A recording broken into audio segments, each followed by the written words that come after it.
an arrogant worker kicks the wheelchair of a disabled man, causing it to fall over. The disabled man crashes to the ground. A customer sitting nearby is shocked and frightened by what she sees. The arrogant worker starts shouting at the man, "Who gave you permission to come here, you filthy beggar? I already told you not to come here." She picks up his wheelchair and throws it out of the restaurant. The poor disabled man pleads for help because he cannot get up on his own, and one of his arms gets injured. The arrogant worker says, "I hate poor beggars like you. Get out of here." A kind-hearted girl steps forward and pushes the arrogant worker, making her fall. "Are you crazy?" the worker shouts. The kind girl replies, "You cannot treat a disabled man like this." The arrogant worker says, "I'm just doing my job." The kind girl continues defending the disabled man and says, "This is not part of your job. You cannot treat people this way." With great difficulty, the disabled man manages to sit up and asks the arrogant worker, "What problem do you have with me being here? I work hard and earn my own money. I only came to buy candies." But the arrogant worker refuses to listen and says, "I don't accept filthy beggars like you here." She then tells another customer to leave as well. Enraged, the kind girl kicks the arrogant worker and shouts, "Have you lost your mind?" The disabled man apologizes and says, "I don't want to be a burden to anyone anymore. I want to leave. Please bring me my wheelchair." The kind girl replies, "You don't need to apologize." She explains, "This man earns his living honestly without hurting anyone." The arrogant worker starts abusing the customers.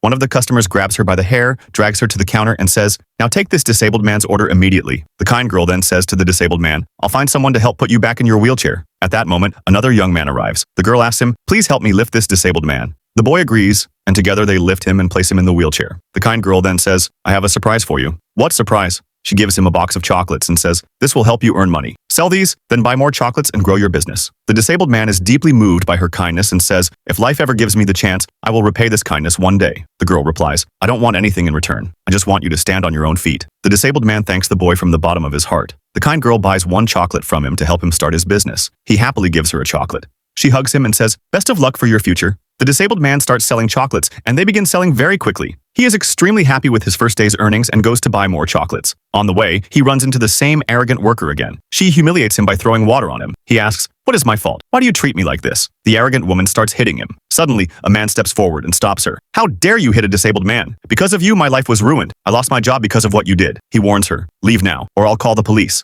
Terrified, the woman runs away. Sometime later, the kind girl is unable to pay her house rent on time and asks the property dealer for more time. The dealer refuses and tells her to vacate the house. Meanwhile, the disabled man, now fully recovered, arrives at the office for information about the house documents. The girl leaves the office in tears. The next day, the property dealer comes to evict the girl. She begs him for more time, but he insists on throwing her out. Just then, the new owner of the house arrives and tells the dealer, "Do not evict her. This house is going to belong to her again." The girl is shocked. The man then says, "Don't you recognize me? Some time ago, you helped a man in a wheelchair." She recognizes him and asks, "You don't use a wheelchair anymore?" He replies, "Following your advice, I worked hard, grew my business, got proper treatment, and reached this position." He then gifts the house to her. The girl is overwhelmed with happiness. They say the truth. Do good and good will come back to you.